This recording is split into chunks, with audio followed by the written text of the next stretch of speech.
বাবা তো বাবাই হয়, সে গরিব কিংবা ধনী।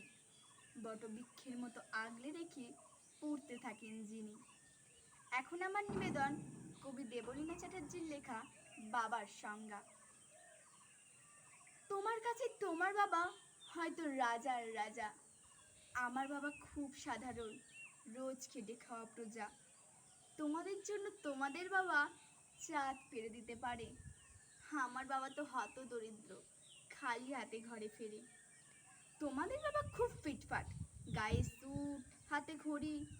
জানো তো আমার বাবাটা ভীষণ অগোছালো, মুখ ভরা পাকা দাড়ি।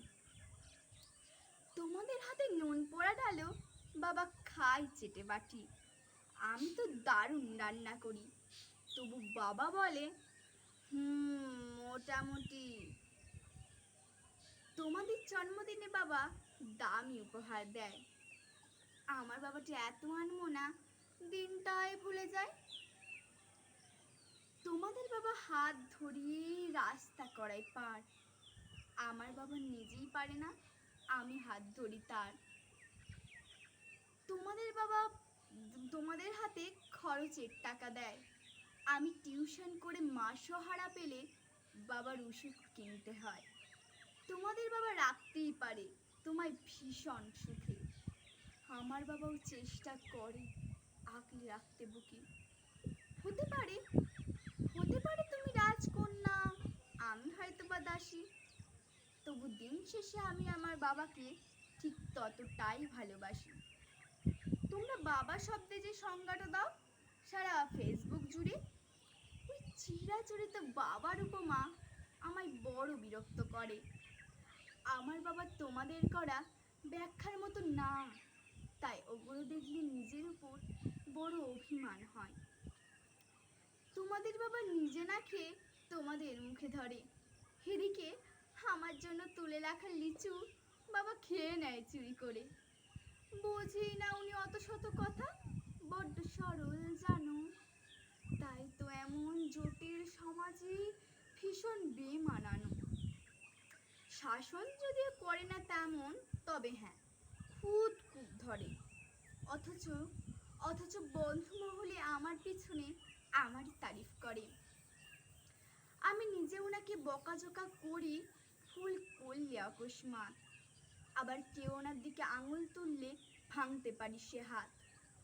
বাবা পরীক্ষার আগে সংশয় বলে, হ্যাঁ রে পাশ করবি তো বল। পরীক্ষায় ভালো ফল হলে তার দু চোখেতেই জল। সারাদিন ধরে বকে, কিছুই করি না, অথচ যখন সবাই বিরূপ ঠিক তখনই পাশে থাকে। যে বলি খালি আমার দ্বারা কিছুই হবে না নাকি, তাকেই আমার সাফল্যে আমি দামামা বাজাতে দেখি।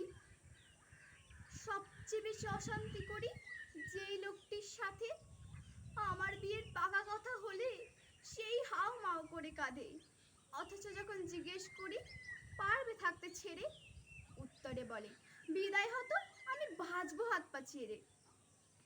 অনুতাপ জন্মায় বুকের গহনে, অভিমান জন্মায়, সময়ের সাথে যদি আবার সে বরফ গলে যায়।